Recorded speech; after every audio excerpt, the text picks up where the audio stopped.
Good afternoon dear student. जैसा कि पिछली कक्षाओं में आपको वैद्युत अपघटनी सेल और गैल्वेनिक सेल में अंतर बतलाया, लेकिन कुछ लड़कों की डिमांड थी कि सर गैल्वेनिक सेल की क्रियाविधि को पुनः समझाइए, और बुक में लिखा हुआ है कि गैल्वेनिक सेल किस प्रकार बनाते हैं, उसकी क्रियाविधि और उसका ईएमएफ कैसे ज्ञात करते हैं, इससे रिलेटेड कुछ टॉपिक्स का भी आप अध्ययन कराएं।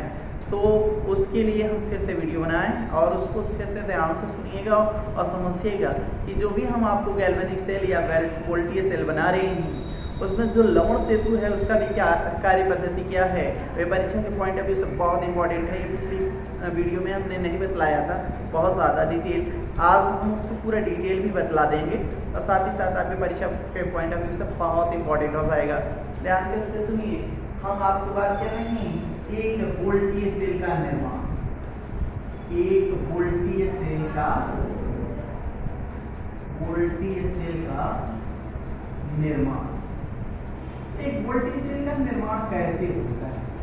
तो वोल्टीय सेल में हमने आपको बताया था, वोल्टीय सेल के सारे एग्जांपल में पहला डेनियल सेल बतलाया था, फिर शुष्क बैटरी बतलाया था, फिर हमने आपको सीसा संचायक बैटरी जिसे इन्वर्टर बैटरी बतलाया था, फिर आपको निकिल कैडमियम शुष्क बैटरी भी बतलाया था, मरकरी सेल भी बतलाया था। ये सारे के सारे किस प्रकार के सेल हैं?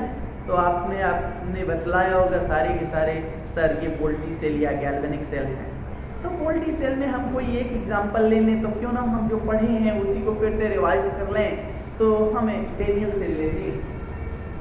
तो वोल्टी सेल का उदाहरण है डेनियल सेल। अच्छा है, हम सारे के सारे सेल पढ़ेंगे, ऐसा नहीं है कि हम आपको केवल यही पढ़ा रहे हैं, हम आपको सब पढ़ाएंगे। डेनियल सेल भी पढ़ाएंगे, शुष्क सेल भी पढ़ाएंगे, मतलब जिसको आप जिंक कार्बन शुष्क सेल भी कहेंगे वो भी पढ़ाएंगे, सीसा संचायक बैटरी भी पढ़ाएंगे, निकिल कैडमियम बैटरी भी पढ़ाएंगे। तो ऐसा कुछ भी नहीं है कि हम ये कह रहे हैं कि कैसे बनाते हैं, उसकी क्रियाविधि क्या है, कैसे समझाओगे। तो ध्यान से देखिए डेनियल सेल के बारे में। तो डेनियल सेल में दो इलेक्ट्रोड होती हैं, जो बाईं ओर होता है, वो जिंक इलेक्ट्रोड होता है, जिंक इलेक्ट्रोड। अब बात आई कि सर इलेक्ट्रोड की परिभाषा, तो जिंक इलेक्ट्रोड की परिभाषा हम आगे भी बतलाएंगे जब आपको वैद्युत रासायनिक श्रेणी पढ़ाएंगे। यहाँ पर हम आपको जिंक इलेक्ट्रोड की परिभाषा बताते हैं। कहता है जब किसी जिंक धातु को उसी धातु के लवणीय विलयन में, जब जिंक धातु को उसी धातु के लवणीय मतलब जिंक धातु के क्षण को किसमें, जिंक सल्फेट विलयन में, जिंक सल्फेट विलयन में। यदि मानक ले लेंगे तो कोई बात नहीं, मानक ले लेंगे मोलरता 1 कर लेंगे। जिंक सल्फेट विलयन में डुबोते हैं इसकी क्षण को, जिंक रॉड को, जिंक की क्षण को जिंक सल्फेट विलयन में डुबोते हैं तो बन जाता है किसका इलेक्ट्रोड, जिंक इलेक्ट्रोड बन जाता है।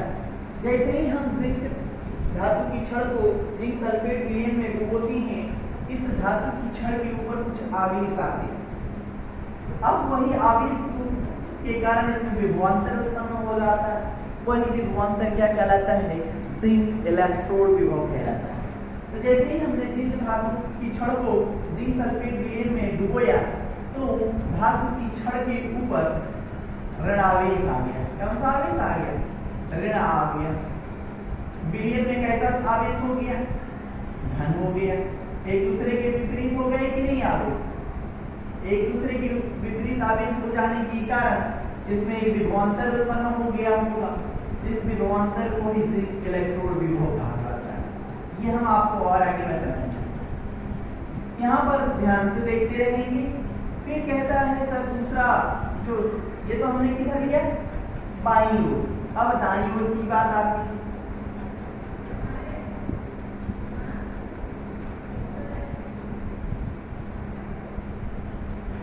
दाईं ओर हम कॉपर का इलेक्ट्रोड लेते हैं, क्योंकि हम डेनियल सेल में हैं। डेनियल सेल का अलग दूसरा नाम है zinc copper cell, zinc copper cell, ये नाम है इसका। आप ध्यान से देख रहे होंगे, यहाँ हम इसको बोल रहे हैं कॉपर इलेक्ट्रोड। क्या बोल रहे हैं, कॉपर इलेक्ट्रोड।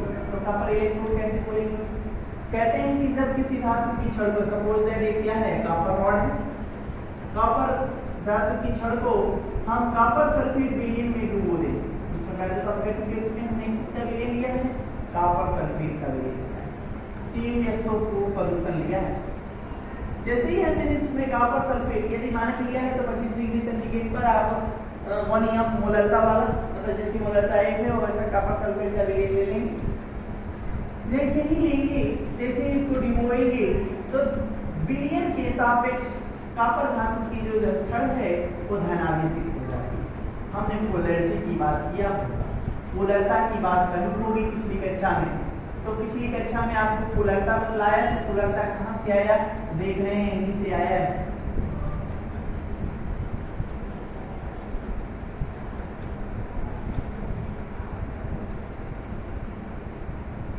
देखिए अब इन दोनों इलेक्ट्रोड को एक लवण सेतु के द्वारा जोड़ दिया जाता है, लवण सेतु की सहायता से जोड़ दिया जाता है।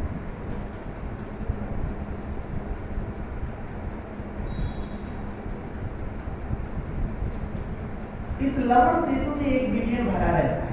अब कैसा विलयन भरा होता है, क्यों भरा होता है, इस पर भी डिस्कस करेंगे हम। और ये कॉटन के 2 बल्ब लगाए गए हैं, मतलब कॉटन वहां ठूस दिया गया ताकि इसमें विलयन न जाए और न आए। इसके अंदर ये जो है इसका नाम है सॉल्ट ब्रिज, सॉल्ट ब्रिज, लवण सेतु, लवण से। अब इन दोनों को गैल्वेनोमीटर से जोड़ देंगे तो यहाँ G लिखा रहेगा, या वोल्टीमीटर से जोड़ा जाएगा तो G रहेगा, हमने आपको बताया, आपने जोड़ दिया। अब आपका पूरा का पूरा डेनियल सेल तैयार है। अब डेनियल सेल की क्रियाविधि पे हमने वहां पर भी डिस्कस किया था, आप फिर से समझाने का प्रयास करेंगे। जैसे हमने जिंक धातु की छड़ को जिंक सल्फेट विलयन में डुबोया होगा, जिंक धातु ऑक्सीकृत हो गई, वो इलेक्ट्रॉन निकले। ये हमने धारावाही चालक लिया है, तार जो लिया है वो धारावाही चालक है। अब इससे जब यहाँ इलेक्ट्रॉन निकला तो ये इलेक्ट्रॉन मूव करेगा किधर, 2 इलेक्ट्रॉन मूव करेंगे क्योंकि दोनों जुड़े हुए हैं, तो इस वायर की सहायता से मूव करेगा इधर, क्योंकि ये नोड है और ये क्या है, कैथोड। और क्यों ये धन है और क्यों ऐसे, यहाँ पर ये ऋण क्यों है, वो क्यों धन है, इस पर आपको डिस्कस किया गया है। ध्यान से देखा आपने, धातु की छड़ धन आवेशित है इसलिए धन पोलैरिटी, धन ध्रुवता वाला हो गया। यहाँ धातु की छड़ कैसी आवेशित है, ऋण आवेशित, इसलिए ऋण ध्रुवता वाला। इलेक्ट्रॉन का प्रवाह किधर से हो रहा है, एनोड से कैथोड की ओर, ऋण ध्रुव से धन ध्रुव की ओर इलेक्ट्रॉन का प्रवाह हो रहा है। और एक चीज हमेशा आपको सॉलिड स्टेट में भी बताया था, इलेक्ट्रॉन का प्रवाह के ठीक विपरीत, इलेक्ट्रॉन के प्रवाह के ठीक विपरीत विद्युत धारा का प्रवाह होता है। इसका मतलब इधर इलेक्ट्रॉन जाएगा, उधर से विद्युत जाएगा, इधर से विद्युत धारा प्रवाहित होगी। विद्युत धारा कहां से, धन से ऋण की ओर बोलेंगे, कैथोड से एनोड की ओर विद्युत धारा का प्रवाह होता है। इलेक्ट्रॉन के प्रवाह के, यहाँ जान ले, लिख लेंगे, आप नहीं जानते हैं तो, इलेक्ट्रॉन के प्रवाह के ठीक विपरीत विद्युत धारा का प्रवाह, विद्युत धारा का प्रवाह। तो विद्युत धारा और इलेक्ट्रॉन की बात आप समझ गए। इलेक्ट्रॉन किधर जाएगा, इधर जाएगा, और विद्युत ऊर्जा किधर आएगी, कैथोड से एनोड की ओर आएगी। अब पूरा का पूरा एक सेल तैयार हो गया। अब यहाँ पर हम उसकी ईएमएफ को माप लेंगे, वैद्युत वाहक बल को माप लेंगे, वैद्युत वाहक बल को मापा जाएगा। कैसे मापेंगे वैद्युत वाहक बल, इसको भी हम आगे जब आपको वैद्युत रासायनिक श्रेणी पढ़ाएंगे वहां पर जरूर बताएंगे कि वैद्युत वाहक बल ईएमएफ की गणना, ईएमएफ की गणना या ई सेल की गणना सेल के इलेक्ट्रोड की गणना ई कैथोड माइनस ई एनोड से करते हैं। यदि हमने मानक ले लिया है तो स्टैंडर्ड की बात हो जाएगी। हमने 25 डिग्री सेंटीग्रेड पे एक पोलरता वाले ब्रिगेड में ऐसा काम किया है, यहाँ नॉट लगा देंगे, नहीं है तो हटा देंगे। ये केवल नॉट का पहचान है, मानक का स्टैंडर्ड की पहचान है। इसको ई राइट माइनस लेफ्ट भी पढ़ते हैं। तो राइट कौन है? ये राइट है और ये क्या है? लेफ्ट। तो लेफ्ट में एनोड होता है और राइट में कैथोड होता है। तो राइट वाला धन होता है और लेफ्ट वाला ऋण होता है। इतना आप जान गए। अब समझें इसकी क्रियाविधि। जब यहाँ से 2 इलेक्ट्रॉन गए तो यहाँ पर गए, तो यहाँ पर कॉपर पे 2 प्लस आयन ने ये जो इलेक्ट्रॉन आए होंगे उसको ग्रहण करके इस पर डिपॉजिट हो गया। 2 इलेक्ट्रॉन क्या हुआ? जुड़ गया। जुड़ने के बाद कॉपर मुक्त अवस्था में आ गया। तो ध्यान से देख रहे हैं यहाँ पर क्या हो रहा था? ऑक्सीडेशन। और यहाँ क्या हो रहा है? रिडक्शन। कितनी बात समझ में है? यहाँ ऑक्सीकरण हो रहा है, यहाँ अपचयन हो रहा है, दोनों। ये अर्ध सेल अभिक्रिया है। ये क्या है? अर्ध सेल। ये है, ये भी क्या है? अर्ध सेल है। और दोनों सेल को जब मिला देंगे तो पूर्ण सेल हो जाएगा ना। तो पूर्ण सेल अभिक्रिया नहीं पढ़ सकते क्या? पूर्ण सेल अभिक्रिया। इतना बात जान गए होंगे तो इसको मिटा रहे हैं क्योंकि हमको इसमें सब कुछ करना है। ध्यान से देखिए, पूर्ण सेल अभिक्रिया क्या हो जाएगी? दोनों को जोड़ेंगे तो इलेक्ट्रॉन से इलेक्ट्रॉन कट जाएंगे। हमने रिएक्शन पिछली कक्षा में देख चुके हैं। Zn plus Cu2 plus is equal to Zn2 plus Cu। देखा, ये है पूर्ण सेल अभिक्रिया। पूर्ण सेल अभिक्रिया फिर ऋणात्मक अभिक्रिया है। क्योंकि अर्ध अभिक्रिया ऑक्सीकरण है, अपचयन, वे अभिक्रियाएं जो जिसमें ऑक्सीकरण और अपचयन की अर्ध अभिक्रियाएं साथ साथ होती हैं, ऋणात्मक अभिक्रिया कहलाती है। और ये सेल के अंदर हो रही है तो सेल अभिक्रिया कहलाता है। आपने सेल अभिक्रिया आप कहता है कि सर जी इसका रिप्रेजेंटेशन कैसे? बहुत सारी किताबों में रिप्रेजेंटेशन भी बताया जाता है और इससे सवाल भी आएंगे। तो रिप्रेजेंटेशन में साल्ट ब्रिज क्या है? साल्ट ब्रिज का महत्व अभी हम बताएंगे। ये रिप्रेजेंट कैसे किया जाएगा? ध्यान से देखें। तो जो इधर वाला है, इधर वाली बात कर लें तो इधर देख रहे हैं आप Zn और Zn पे देख रहे हैं, लेफ्ट वाला। अब ये डंडा जो देते हैं, ये डंडा किसको रिप्रेजेंट करेगा? Salt bridge. अब जो इसको डाइवर्ट कर देगा राइट हैंड साइड में, Cu2 प्लस, देखिए Cu2 प्लस किसमें बदला? ये है सेल आरेख। इसको क्या बोलते हैं? सेल आरेख। तो सेल आरेख से सेल अभिक्रिया बनाना भी आ सकता है। तो ये आपको देख रहे हैं, ये इसमें परिवर्तित हुआ और ये इसमें परिवर्तित हुआ। यही है, ये लेफ्ट हैंड साइड में है, लेफ्ट में होने वाली अभिक्रिया और ये राइट में होने वाली अभिक्रिया। समझ में आई बात? और ये 2 डंडी किसको रिप्रेजेंट करती हैं? साल्ट ब्रिज को। अब बहुत सारी बातें हैं कि उस पर भी बात करें। इतनी बातें आप समझ में आए होगा? समझ में आए? नहीं समझ में आए? बार बार वीडियो को देखिए, कोई दिक्कत नहीं है। बार बार देखिए, हमने सारी बातें बतलाई होंगी। यहाँ ऑक्सीकरण हुआ है, यहाँ अपचयन हुआ है, इलेक्ट्रॉन का प्रवाह इधर से इधर हुआ है, विद्युत धारा का प्रवाह इधर हुआ है, यहाँ ऑक्सीकरण हुआ तो कौन सी अभिक्रिया हुआ है, यहाँ अपचयन हुआ तो क्या सी अभिक्रिया हुई, और दोनों को जोड़ा तो एक पूर्ण सेल अभिक्रिया हो गई। और रिप्रेजेंट करने का जो सेल आरेख है, सेल समीकरण की बात करें तो सेल समीकरण से सेल आरेख बनाना भी हमने आपको बतला दिया। लेफ्ट में होने वाली अभिक्रिया को आपने कॉपी कर लिया, राइट में होने वाली अभिक्रिया को आपने कॉपी कर लिया, बीच में 2 डंडी दे दिया, खड़ी डंडी दिया। खड़ी डंडी किसको रिप्रेजेंट करेगा? लवण सेतु को रिप्रेजेंट करेगा। कितनी बातें जानने की बात आती है लवण सेतु की बात। ध्यान से देखिए, हम लवण सेतु को मिटा नहीं है क्योंकि इस पर हम डिस्कस किए ही नहीं।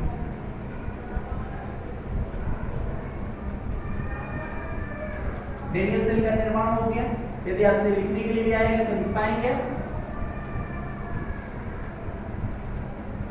अब लवण सेतु की परिभाषा आपसे कुछ दी जाए तो सब कुछ यहाँ लिखा हुआ है, अब कभी याद न करिएगा केमिस्ट्री है ना, तो कहते हैं ना केमिस्ट्री एंड हिस्ट्री बड़ी बेवफा, रात को याद सुबह सफा।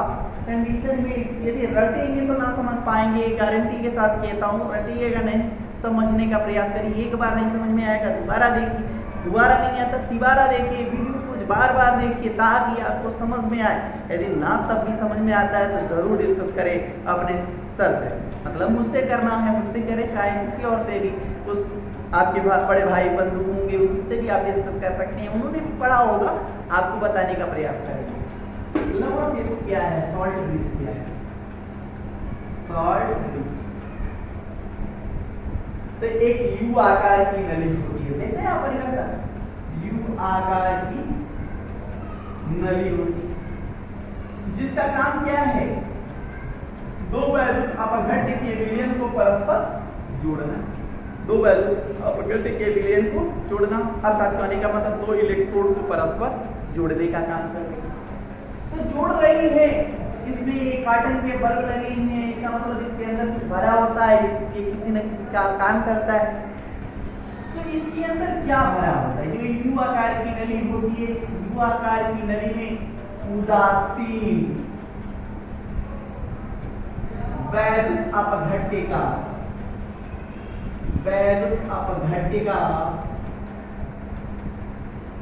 विलयन भरा होता है। उदासीन वैद्युत अपघट्य के विलयन का क्या तात्पर्य, ऐसा वैद्युत अपघट्य का विलयन जो इन दोनों वैद्युत अपघट्य के विलयन के साथ कोई अभिक्रिया न दर्शाता हो, कोई रासायनिक समीकरण या उनके साथ कोअगुलेट न करता हो, उनके साथ संगुणित न होता हो, रासायनिक अभिक्रिया न करता। तो उदासीन वैद्युत अपघट्य का विलयन कौन कौन सा भरा जा सकता है सर, इसमें ही पोटेशियम का साल्ट भरा जा सकता है, पोटेशियम क्लोराइड भरा जा सकता है, पोटेशियम नाइट्रेट भरा जा सकता है, पोटेशियम सल्फेट भरा जा सकता है। बहुत सारे इनके अलावा अतिरिक्त कहा जाए इनका विलयन आप गाढ़ा विलयन भर देंगे, ऐसा विलयन इनका गाढ़ा विलयन, यदि आप ये न कर पाए तो क्या करें। तो कहता है कि कोई वैद्युत अपघट्य का विलयन ले लीजिए, ऐसा जो उदासीन हो, वैद्युत अपघट्य का विलयन जो रिएक्शन ना करता हो, वैद्युत अपघट्य को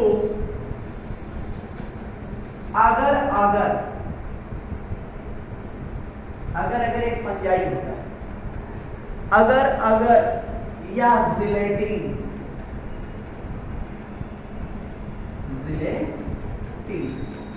का एक गाढ़ा पेस्ट बना लेते हैं, किसी वैद्युत अपघट्य को अगर या जिलेटिन के साथ फेंट के एकदम गाढ़ा पेस्ट बना लेंगे, उस पेस्ट को इस नली के अंदर भर देंगे और काटन के दो बल्ब लगा देंगे। अब बात आ गई इसके कार्य। आगे आपने लवण सेतु को क्या पढ़ा, यू आकार की नली होती जिसमें उदासीन वैद्युत अपघट्य का विलयन जैसे KCl, KNO3, पोटेशियम नाइट्रेट, जिसको इंडियन सॉल्ट मीटर कहा जाता है। क्या कहा जाता है, इंडियन सॉल्ट, इंडियन सोरा, भारतीय सोरा, और पोटेशियम सल्फेट का, या इनमें से किसी एक की बात कर रहा है, सबकी नहीं बात कर रहा है, potassium chloride, potassium nitrate, potassium sulphate का गाढ़ा विलयन भरा होता है। या ऐसे वैद्युत अपघट्य को लेती हैं जो इन दोनों इलेक्ट्रोडों में उपस्थित वैद्युत अपघट्य के विलयन के साथ कोई अभिक्रिया नहीं दर्शाती हैं, को जिलेटिन या अगर के साथ गाढ़ा पेस्ट बना के उसके अंदर भर देती हैं। अब इसकी बात आ गई कार्य, तो लवण सेतु का क्या कार्य है, जाहिर की बात है, आप देख रहे होंगे सर, अगर कार्टन लगा है तो काम का है नहीं, इसके अंदर भरा है तो किसको आने जाने देगा, तो आयन का इसका मेन जो कार्य है वो आयन बैलेंसिंग का है। तो कहता है कि सर जो दोनों वैद्युत अपघट्य के विलयन है उसकी विद्युत उदासीनता को बनाए रखता है। अभी हमने आपको बताया है, यदि आपने जिंक रॉड लिया और जिंक सल्फेट का विलयन भरा, जिंक सल्फेट का विलयन भरने की वजह से इस पर कैसा आवेश आ गया, ऋणावेश आ गया, और विलयन कैसा हो गया, धनावेश हो गया। तो ऐसी कंडीशन आ सकती है कि इस इलेक्ट्रोड में धनावेश की संख्या बहुत अधिक हो जाए। इसमें देखिए ध्यान से, एक कॉपर रॉड है और आपने इसमें जो विलीन भरा है वो क्या है, कॉपर सल्फेट भरा है। इस पर कैसा आवेश है, धनावेश है, और इस पर विलीन कैसा है, ऋणावेशित है। अब कंडीशन है कि इसमें धनावेश की संख्या अधिक ना हो जाए, इसमें ऋणावेश की संख्या अधिक ना हो जाए, इसको मेंटेन करने का काम, जो उदासीनता को बनाए रखने का जो काम है, इलेक्ट्रोनों पर धनावेश या ऋणावेश की अधिकता न होने, धनावेशित आयन ऋणावेशित आयन की अधिकता न हो, यही काम कौन करता है, लवण सेतु करता है। तो लवण सेतु का मुख्य कार्य है अर्ध सेल, एक अर्ध सेल से दूसरे अर्ध सेल में आयनों का परिवहन, परिवहन का मतलब आना जाना, परिवहन कर आयनों का परिगमन कर सकते हैं या परिवहन कर सकते हैं, आयनों के परिगमन में सुगमता प्रदान करता है। दूसरा, वैद्युत अपघट्य के विलीनों की उदासीनता को बनाए रखता है। पहली बात, यह जो लवण सेतु की बात कर रहे हैं, यह अर्ध सेल से, एक अर्ध सेल से दूसरे अर्ध सेल में आयनों के परिगमन को सुगम बनाकर वैद्युत परिपथ को पूर्ण करता है। फिर से कह रहे हैं, एक अर्ध सेल से दूसरे अर्ध सेल में आयनों के स्थानांतरण या परिगमन या परिवहन को सुगम बनाकर वैद्युत परिपथ को पूर्ण करने में सहायक होता है। दूसरा, दोनों अर्ध सेलों पर उपस्थित विलयनों की विद्युत उदासीनता को एक समान बनाए रखता है। अर्थात कहने का तात्पर्य है, लवण सेतु दोनों इलेक्ट्रोनों पर आवश्यकता से अधिक आवेश को एकत्रित होने नहीं देता है। यही है लवण सेतु का कार्य। अब लवण सेतु में क्या भरा होता है और इसका क्या कार्य है, यदि आपसे पूछा जाए तो आप किताब से भी पढ़ सकेंगे। और लवण सेतु में क्या भरा है तो ये हमने बताया है। इसका काम भी बतला दिया है कि एक विलयन से दूसरे विलयन में आयनों के स्थानांतरण को क्या करता है, सुगम बनाता है। परिगमन को क्या बनाता है, सुगम बनाता है।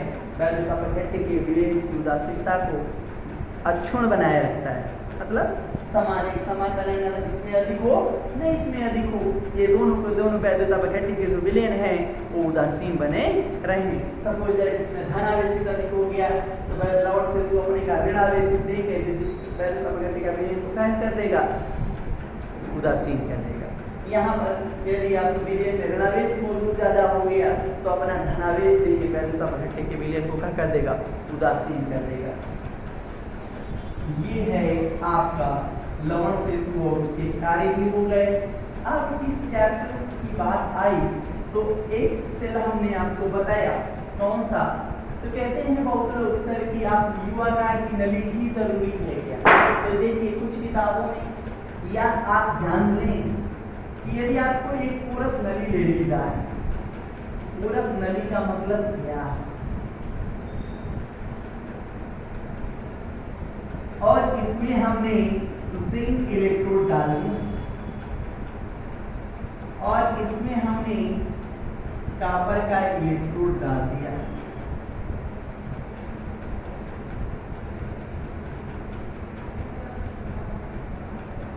और इसको हमने वोल्टमीटर से जोड़ दिया। ये जिंक रॉड है और ये क्या है, कॉपर रॉड है, और एक हमने इसमें कोरस नली ले ली है। कोरस या ये आप अर्धपारगम्य की बात कर सकते हैं, अर्धपारगम्य झिल्ली ले ली है, SPL जिसका नाम। इसमें हमने जिंक सल्फेट का विलयन भरा है और इसमें हमने कॉपर सल्फेट का विलयन भर दिया है।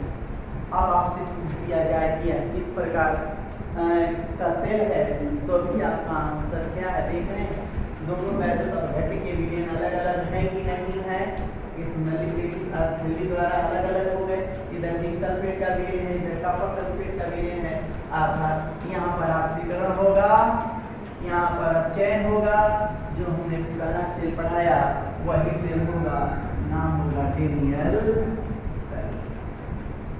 ये भी क्या होता सेल हो जाएगा, डेनियल सेल। तो डेनियल सेल ऐसे भी बनाया जा सकता है। कोई ज़रूरी नहीं कि आप लवण सेतु में यू आकार की नली ही दें। यदि यू आकार की नली लिया है तो आपकी बात है, ये भी हमने एक झिल्ली ले लिया, एक पोरस प्लेट ले लिया।